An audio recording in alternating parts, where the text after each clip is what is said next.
From a studio high above the clouds of the Okanagan Valley, this is the Cannabis Podcast. Exploring the world of Canadian cannabis culture, one toke at a time. Now, here's your host and bud tender, Gary Johnston.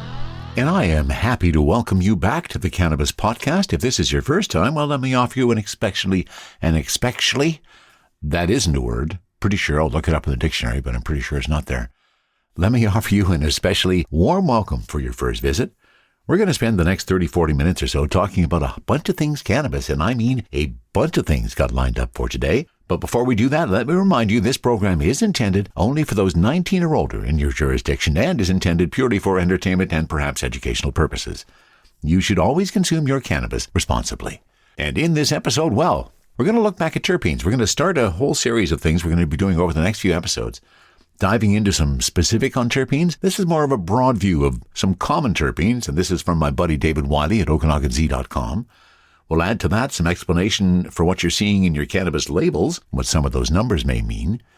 You may have also heard that there was a store applying for a license in the airport in Prince George. Apparently that idea didn't take flight.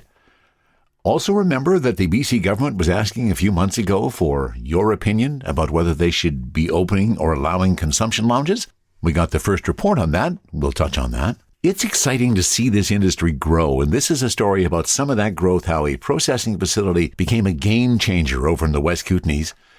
On Cultivar Corner this episode, it is Coast Mountain Cannabis and Lucy in the Sky. A nice sativa is coming up for a taste. And we're going to finish with a story about, alas, what happened to my dab rig.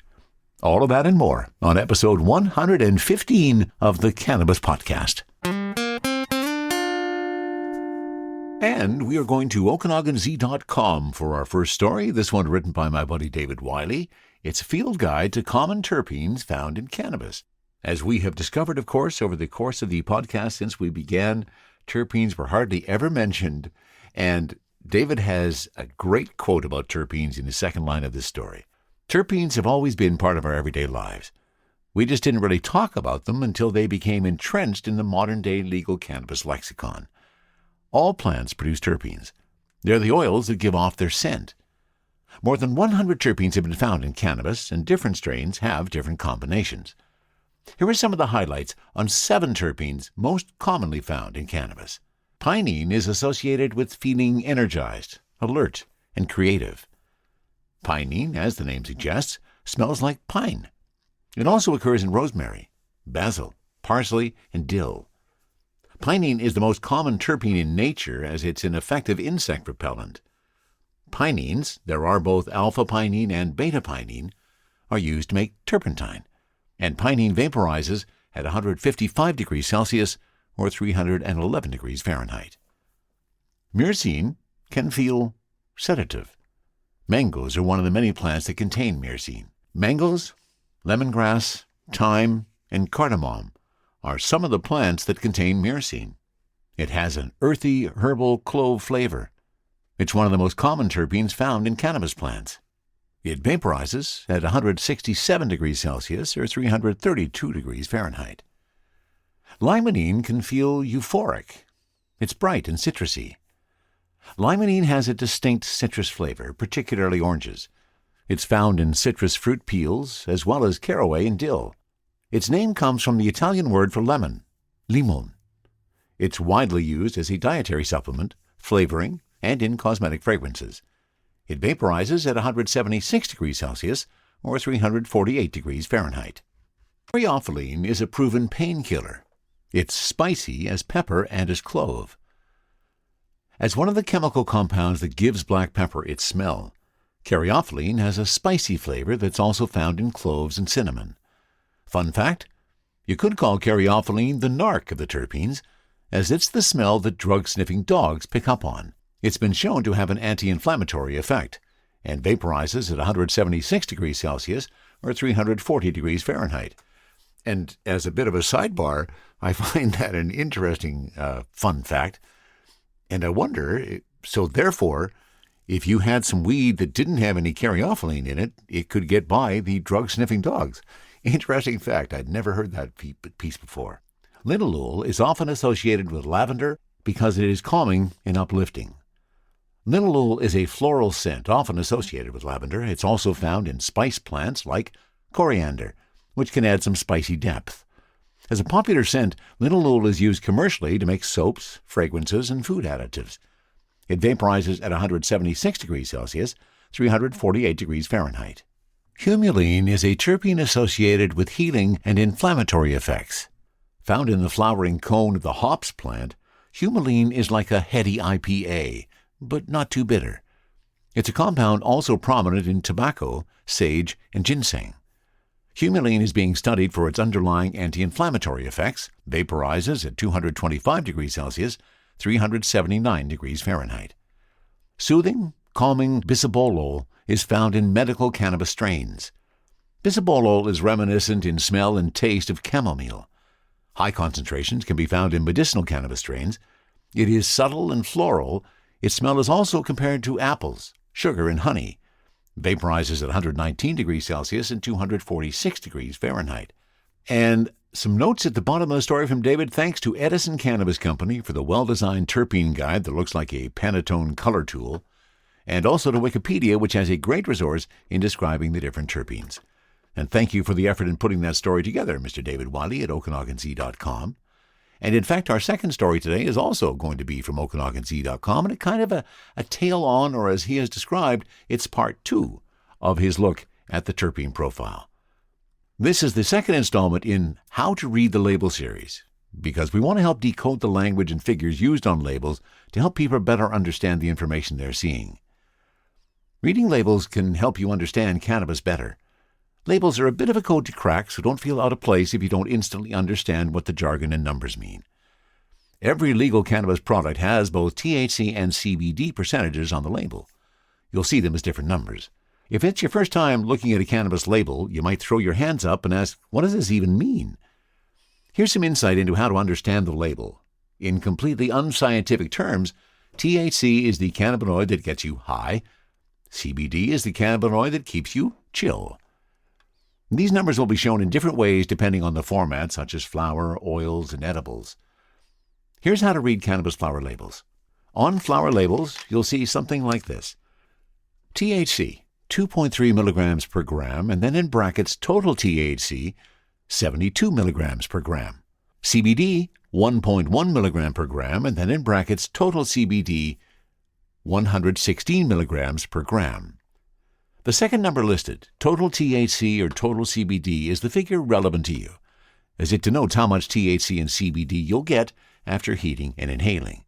In other words, it's how you can figure out the THC percentage of the smoke. With smoking and vaping, THC levels are discussed as percentages. Turning the total number into a percentage is as easy as adding a decimal point to the left of the last digit. So in the example we just talked about, THC would be 7.2%, and CBD would be 11.6%.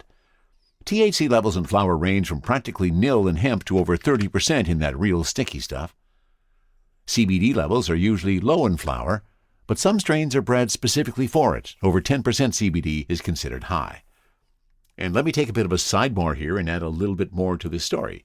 That first value of the THC is in fact the THC that has already been decarboxylated.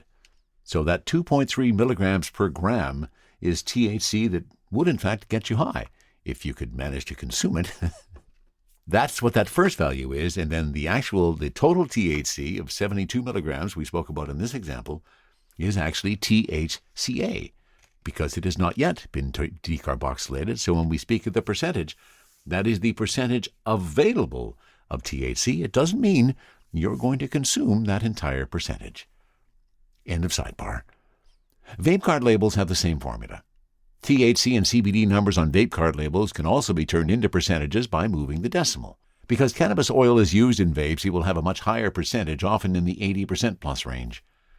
Terpene levels are also usually listed on flower and vape labels. Flower is commonly listed as having between 2 to 5% terpenes. Terpenes generally add smell and taste.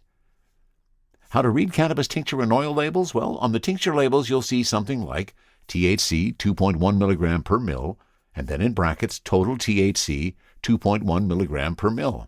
CBD 10.8 milligrams per mil, Total CBD, 10.8 milligrams per mil. Oil and tincture labels measure THC and CBD either per milliliter or per drop, depending on the product. Often oils will come with a syringe to accurately measure the dose. A small syringe is about a mil. It can be difficult to find out how much liquid is in the bottle, as it's only clearly marked on many of the labels. It's usually 30 milliliters. When in doubt with oil or water-soluble liquids that use measured droppers, look for the words per activation, which means per drop. How to read cannabis edible labels. On edible labels, you'll see something like THC per unit, less than 0.03 per milligram, and then in brackets total THC per unit, less than 0 or 0.3 per milligram, and CBD per unit, 20 milligrams, in brackets total CBD per unit, 20 milligrams. When reading edible labels, you'll want to pay attention to the per unit amount. They show how much THC and CBD are infused in each piece. With the lower THC limit of 10 milligrams per unit, edibles have branched into lesser-known cannabinoids such as CBN and CBG for value-added propositions. Cannabis drinks are under the same limitations as edibles when it comes to THC. Here are a few more thoughts on reading levels of THC, CBD, and other cannabinoids. What is a normal amount? Everyone has their own normal, as some people have different tolerance levels and are affected in different ways. Edibles have a high THC limit in Canada of 10 milligrams THC per package. Half of that is a good place for beginners to start. With flower, anything below 20% THC is considered to be low potency, and the mid-20s is medium. Sidebar to that, that's a significant factor in what has changed in the last 4 years. When we started this podcast, 20% was considered high THC, and now it's the low range. End of sidebar. With edibles and oils, the package often shows ratios such as 1 to 5. This is a quick way to see the amount of THC to CBD. In this case, it would be 1 milligram THC to 5 milligrams CBD. Sometimes there are more than two numbers which denote THC, CBD, and minor cannabinoids, which would be 1, 5, and 2. If this still seems like code where you haven't cracked the cipher, give it some time and experimentation, and the number combinations will unlock. And just remember to read those labels and move those values aside. From the cannabis-infused studio in the clouds, this is the Cannabis Podcast. You may remember some time ago we talked about the fact that a cannabis store was trying to open in an airport in BC. Well, here's a story from mjbizdaily.com written by Solomon Israel that gives us the results. A high-profile plan to open a first-in-the-world recreational cannabis store inside an airport terminal in Prince George, British Columbia, has been scrapped, apparently a victim of shifting economic conditions. The planned Cloudbreak Cannabis location, previously known as Copilot Cannabis, promoted itself as being on course to become the first cannabis retail store in an airport terminal, garnering media attention. But in December, the Prince George Airport Authority, the PGAA, announced that the store would not be signing a lease or beginning construction, citing changing market conditions. Cloudbreak co-founder Reed Horton declined an interview request from MJ Biz Daily to discuss the store's cancellation. PGAA President and CEO Gordon Duke told MJ Biz Daily that the store was in development for about 3 years and was due to open in the first quarter this year before the change of plans. A lot has changed in the economy, Duke said. And certainly we've seen with interest rates and inflation just in the past 6 months, it has really changed the economic environment. Duke added that the store took longer to develop than a new airport retail store would typically take, citing regulatory hurdles related to opening cannabis stores and the added complexity of opening one in an airport. We were hopeful and enthused that this might come to fruition. However, we understand the risk associated with any startup business. Some Canadian airlines were opposed to the airport cannabis store, arguing against it to Prince George's City Council. That would be a takeaway that we had, is to communicate earlier with the airlines, Duke said. Canada's busiest airport, Toronto Pearson, reportedly hired a lobbyist in 2022 to explore the possibility of cannabis retail, although the airport's governing authority told CBC News that it had no plans for such a store. And there you go, Prince George, they did not go forward with their cannabis store in the airport. And while we're in BC, let's touch on this story. This is from StratCan, and a story written by David Brown. BC has released their What We Heard report based on a 2022 survey exploring the possibility of cannabis consumption spaces. The survey, conducted both online and via telephone, showed high levels of support for consumption spaces from cannabis consumers, as well as concerns with the potential for co-location of cannabis with alcohol and impaired driving. In total, 61% of telephone survey respondents and 34% of online survey respondents said they supported cannabis consumption spaces. The report also notes that it's possible the different rates of support had to do with self-selection bias, with telephone sampling being random, while online surveys could have been more targeted. Younger people were also more likely to support cannabis consumption spaces than older Canadians. Feedback from this survey will help inform decisions by the provincial government on if it will allow cannabis consumption spaces, and if so, how this could be accomplished. While many often think of smoking or vape lounges, the province defines cannabis consumption spaces more broadly to include cannabis-specific consumption locations, consumption at festivals or other events, or even cannabis consumption in non-cannabis primary spaces. Due to laws that prevent smoking and vaping indoors, such spaces are not being considered. BC sought public feedback earlier last year on what cannabis consumption spaces might look like in the province. Health and safety are our utmost priorities as we consider how provincial cannabis policies could evolve, said Mike Farnworth, Minister of Public Safety and Solicitor General. This report provides valuable insights into people in BC's perspectives on cannabis and will help guide our work to support a strong, diverse, and safe legal cannabis sector across the province. Most survey respondents who said they used cannabis also said they were in support of consumption spaces, as were cannabis retailers, producers, and industry associations who provided written submissions. However, non-cannabis consumers, as well as some public health and safety organizations and local governments, were overall not supportive of such spaces. In total, 730 people took part in the telephone survey, while 15,362 people completed the online survey, and 66 individuals, businesses, and organizations provided written submissions. Exploring the feasibility of cannabis consumption spaces is another way BC is working to support the success of the industry, said Brittany Anderson, Parliamentary Secretary for Tourism. With the recent introduction of a license for farm gate sales, understanding public opinion on cannabis-related hospitality and agritourism activities is a practical next step. The feedback in this report will play an important role in the development of provincial policies. Being able to purchase and consume cannabis products like edibles and beverages in locations where alcohol is also sold and consumed was a contentious subject. Among those who responded to the telephone survey, 42% supported such a model while 41% opposed. In the online survey, 64% of respondents opposed such a model, while only 32% supported it. Those who use cannabis were more likely to support co-location. Concerns with dual consumption and intoxication were among the chief concerns from public health officials who opposed a co-location model, while most cannabis industry-affiliated organizations were supportive of co-location. There is no expected timeline for the province's next steps on any possible regulations for cannabis consumption spaces. The first report from the BC government looking at whether or not consumption spaces are viable going forward. I sure hope they are. THC, CBD, terpene profiles, what's in me? Oh, please explain to me. Cultivar corner, Cultivar corner, oh yeah. Cultivar corner, please explain this stuff to me.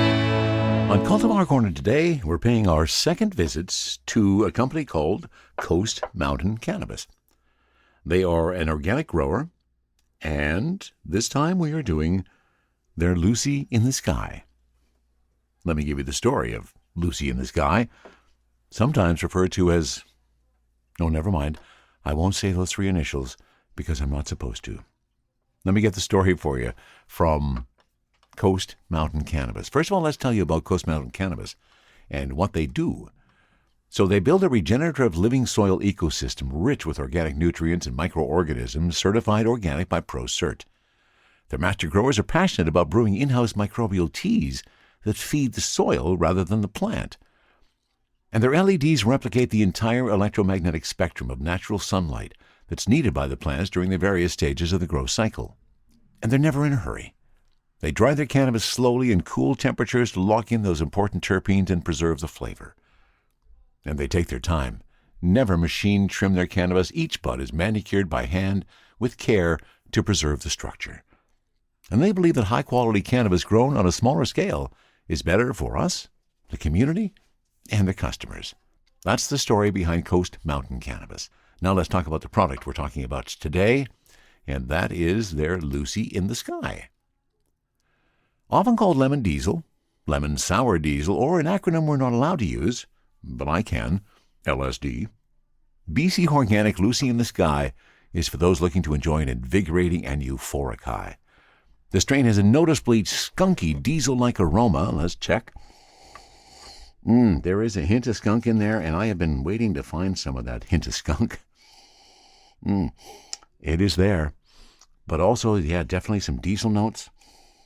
Oh, and that citrus fragrance is just bursting out of this little jar. Now, kudos to Coast Mountain Cannabis. They do deliver their cannabis in lovely little dark glass jars, so no light is going to impact your cannabis when it's stored in that Coast Mountain jar. Love that when that happens. They also do a pretty good job of providing some information for us on the label. I'm going to hang on to one piece of data just because I think it'll be an interesting comparison, but let me tell you what the terpenes are. The total terpenes in this, 1.49%, made up of terpinolene at 0.47%, myrcene at 0.31%, and ocimene at 0.33%. So those are our top three terpenes. Oh, just a delightful aroma out of that. Let's pull out the jeweler's loop and take a look at, and I just pulled out an incredibly big bud out of this 3.5. Boy, that's big. That's probably about 2 grams right there in itself.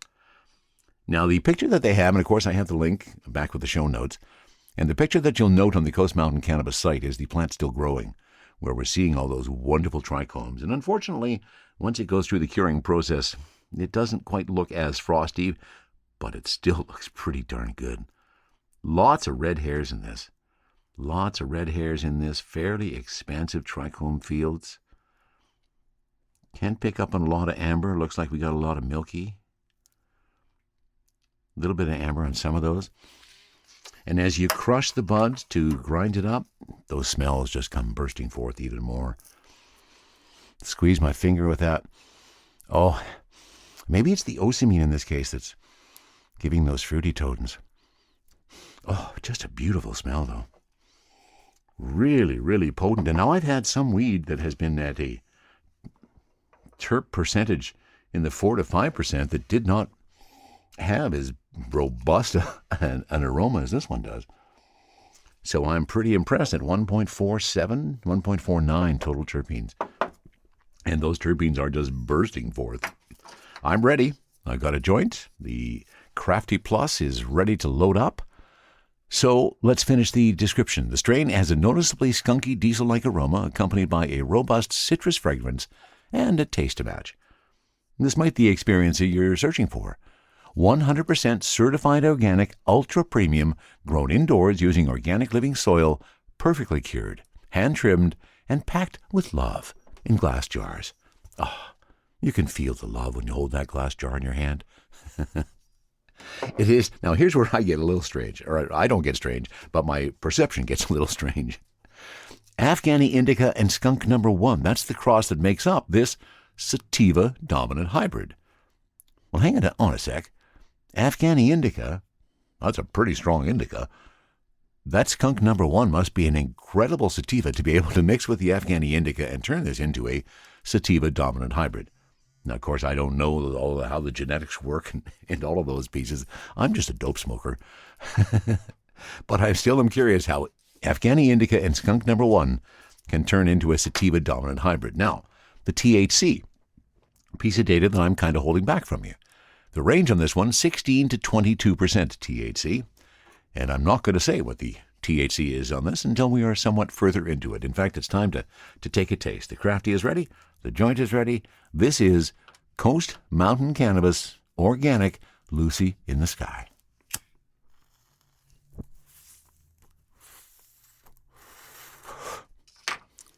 And of course, they couldn't put the word diamonds behind that because then they'd have some copyright issues to deal with.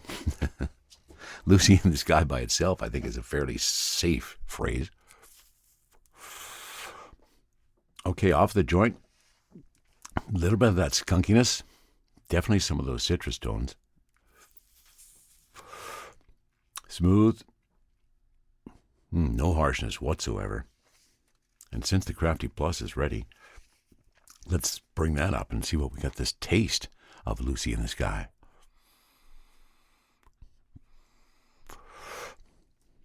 Oh my, dramatic. The difference is absolutely dramatic. When you talk about the difference between smoking the joint and in the Crafty Plus, just the amount of flavor you're picking up.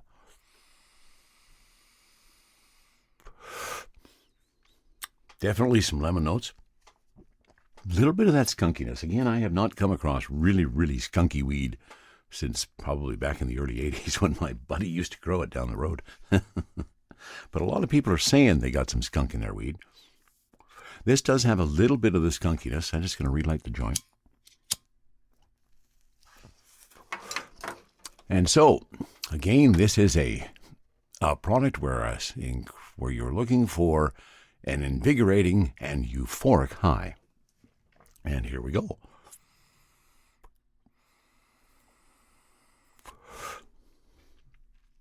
Oh, I just love the taste notes off the Crafty Plus. And here come the happy eyes. Oh, nice. I love that transition. When you're sitting here and you're just waiting for some of that effect, and lo and behold, here it comes. Oh, yeah.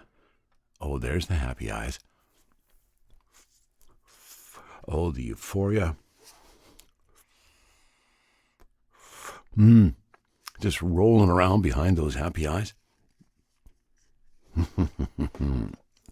This was what I was hoping for.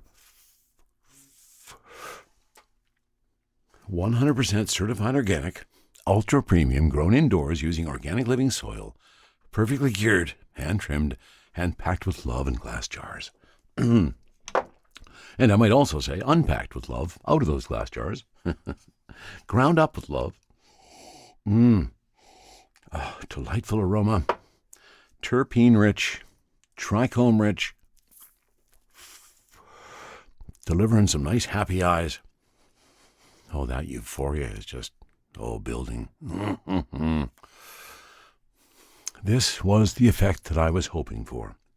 And there's a reason why I held back the THC until we got a little further into it, because I was curious as to see what the effect was going to be. The THC on this, 19.9%. That's right. 19.9%, under 20%. And if you listen to people these days, they'll tell you that, oh my God, they've been smoking the 29% THC. They can't possibly go back to something at 19.9. You need to take a different approach. Each weed has to stand on its own, and I keep saying to people, don't be so worried about these THC values that continue to climb. Here we are, some old school organic weed, 19.9% THC, and I am pretty buzzed. It's a really nice high, got lovely happy eyes, probably stronger than I've had for a while. That euphoric feeling in my head just rolling around there. I've got some good feelings in my head, feeling like I want to get a bunch of stuff done today, because that's good, because this is podcast weekend. So don't worry about those THC values. Again, it's going to be between you and your endocannabinoid system, whether or not it's truly going to have an effect on you. This is a cross of Afghani indica and skunk number 1, heavy on the lemon diesel or the lemon sour diesel. We'll call it Lucy in the Sky, from BC Organic Cannabis at 19.9% THC, and it's given me a very euphoric buzz. Sharing stories about good weed while trying good weed. This is the Cannabis Podcast. And our next story is coming from what we call a local resource on the internet. This is castanet.net, and a story about processing Kootenay pot and what a game changer it's been. Growers, processors, and cannabis marketers all say a new business in the South Slocan Valley will be a game changer for the cannabis industry in the West Kootenay. About 50 people showed up for an open house a week before Christmas at Antidote Processing Incorporated, a new facility at the junction of Highway 6 and 3A in the South Slocan Valley. Antidote is really about highlighting craft cultivators. And our mission is to be completely dedicated to the success of small craft producers in the region, says Antidote CEO Shannon Ross, her voice echoing in the still empty building. Our success is built on the success of all the craft producers in this region. Before the December 17th open house, Ross gave tours of the facility, a nondescript warehouse they've been completely renovating to federal security and processing standards at a cost of $1.2 million to date. This is the secure storage, our biggest room, she says, entering one of the mainly clean, brightly painted rooms in the building. It will be temperature controlled with shelving and racks. We'll have fridges and freezers to store hash and rosin. Everything will be kept environmentally controlled. The cavernous rooms, none of the equipment, tables, or storage units were installed by the open house, only hint at the amount of cannabis Antidote hopes to process. Getting to this point has been 2 years in the making. This has been the most difficult thing I've ever done in my life, Ross says, noting everything from the pandemic to supply chain issues got in her team's way. We could not have tried to build something in a tougher time. The fact we've been able to do this shows the incredible amount of support we have locally, and we're really grateful for the faith in us that has been shown by owners and angel investors. Ross and her small and mighty team have completed the phone book-thick pile of regulatory documents and shipped out a final application video to federal regulators. While it's not absolutely certain they'll be approved, they're confident they've met the federal standards. And with all that work behind them, it was time to celebrate. The event was timed to start at, appropriately, 4:20, the magic hour for cannabis enthusiasts. It's a cold, dark December evening, but the group that's assembled for the event mostly all know each other. Soon the room fills with excited and friendly chatter. Participants graze the appy table, sip on drinks, or step outside to share their products. Among the guests are founding members of Antidote, fellow travelers and friends in the cannabis business, industry activists, and local politicians. And to a person, they are excited about what Antidote will do for the Kootenay industry. This is the next step for us to be vertically integrated, says Shay LeBlanc, a Samo area-based craft producer and one of the co-founders of Antidote. He'll provide up to 5,000 kilos of cannabis a year to the processing plant once it's fully operational. The reality is we are just small drops in a really big ocean, and our real opportunity is to work together and support each other. Today's market margins are really tight, and to have the option like this is the difference between making it or not. It's been a long journey to get to this point, to say the least, adds Gary Krempel of Winlaw-based Lono's Garden Paradise. He's another of the co-founders of Antidote and came up with the company name. This is a game changer. I will have all of a sudden a very clean and direct path to market, which I have not had up to this point, even with having a license since 2020. This gives me an opportunity where there was no opportunity. Krempel says he's already seeing potential growth by participating in Antidote. With Antidote, I have the chance to develop a brand, and just through word of mouth, I already have a dozen stores that can't wait to have my product. For a guy like me to have a year's supply for a dozen stores, that's a great start. For people who just want to focus on growing product, Antidote sales plans are a godsend. One grower says they've been sitting on their first crop because the marketing demands were just too complex. It wasn't that you had to have a good cannabis, says Damien Kessel of Kootenay Microfarm, a Slocan Valley producer. You had to be really savvy, know the right people, and you were still going to be ground down by the corporations. What we found was we were corporate nobodies. So as a community, we said, let's make us our own middle person so we don't have to be involved in that game. What Antidote seeks to do is provide a vehicle for cannabis growers in the Kootenays to navigate the complex regulatory process to get their product legal, and to take that product, process it, and prepare it for market. Growers have complained since before legalization that the approval process was complex, time-consuming, and expensive. They said it was ill-suited to moving small black market operations to the legal market, and even if they were able, large-scale producers had the economic muscle to squeeze small producers financially. The end result was the growers of the world-famous Kootenay brand of cannabis were either being headhunted by larger out-of-province producers or getting out of the business entirely. For several years already, Antidote staff have been helping small growers custom-tailor their applications to Ottawa for approval. Antidote's processing equipment will turn raw cannabis weed into essential oils, hashish, vape cartridges, pre-rolled joints, and packaged raw flower.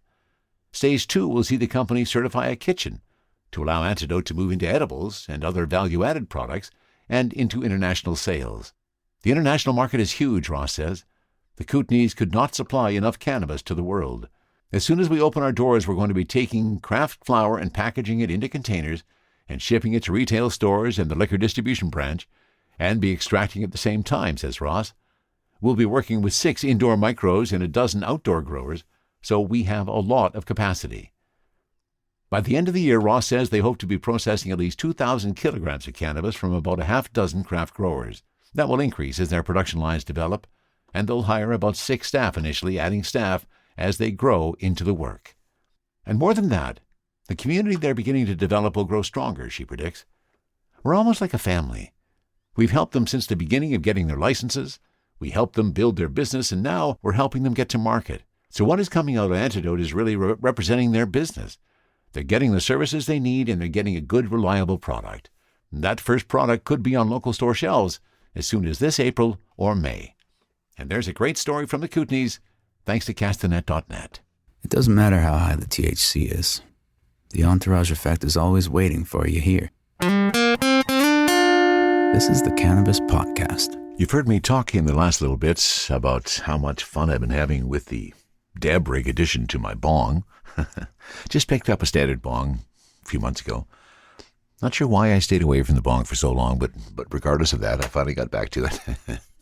And then, as I say, I added, at the urging of Jericho, to keep my bong clean, I added an ash catcher. Just a little addition, if you're not familiar with that kind of goes on the top of the bong. All the smoke kind of goes in there first, and that's where most of the resin collects, I guess would be the best way to describe that. And it was working really well. It kept my bong pretty clean. The ash catcher got really, really dirty, but it was easy to clean with some Randy's black cleaner. So I added that, and then I also added a banger and a cap. Surprisingly enough, I picked them up at a well-known online company that starts with A. And I think when I picked up one of them, it had the picture of it had a flower in it, like it was a vase. So got the banger, got the cap, and was quite enjoying it. Figured out now finally how to use my torch. It's not a really expensive torch I had. It's the Whippet torch from Blaze.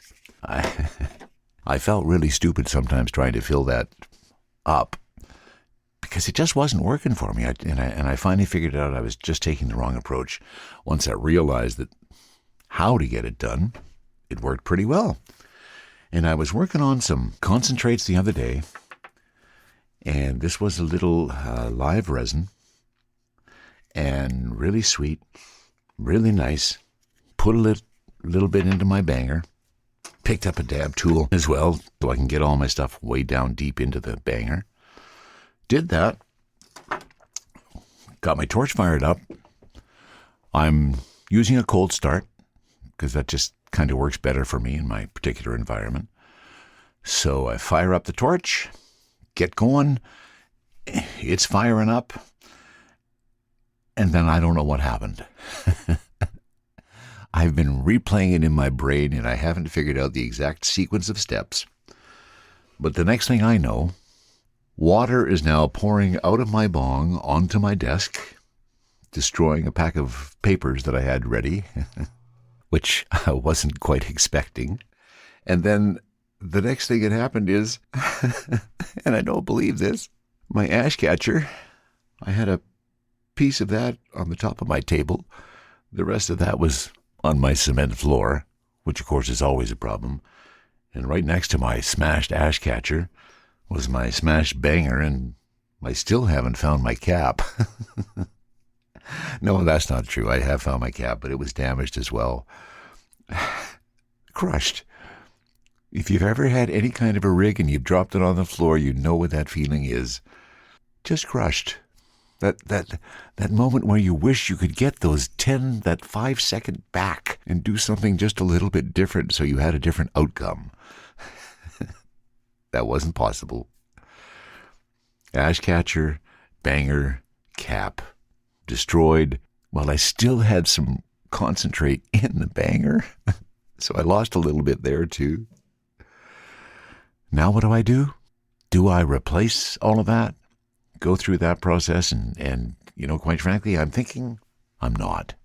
I think I'm just going to stick with my graph straw, which I have used, and the whole idea of that is you just heat up the end of it and then dip that into your concentrates.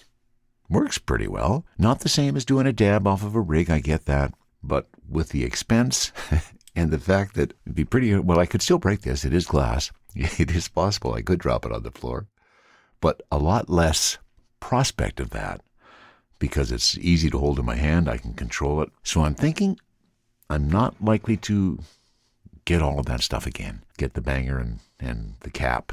I may get an ash catcher just because I like the fact that keeps my bong clean. See if I can find a little more sturdy one of those that I can put onto it.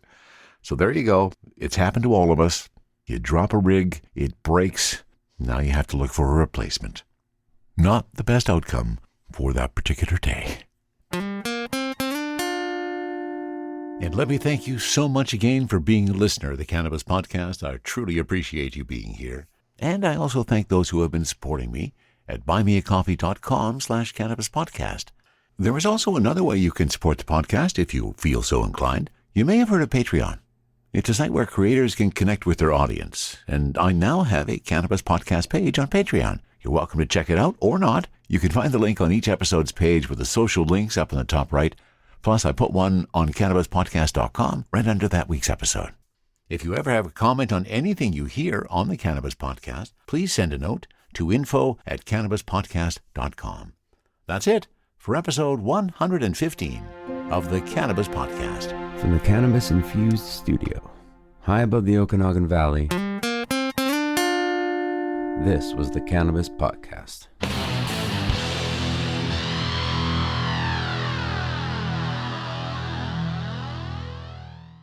Thanks for listening to today's show.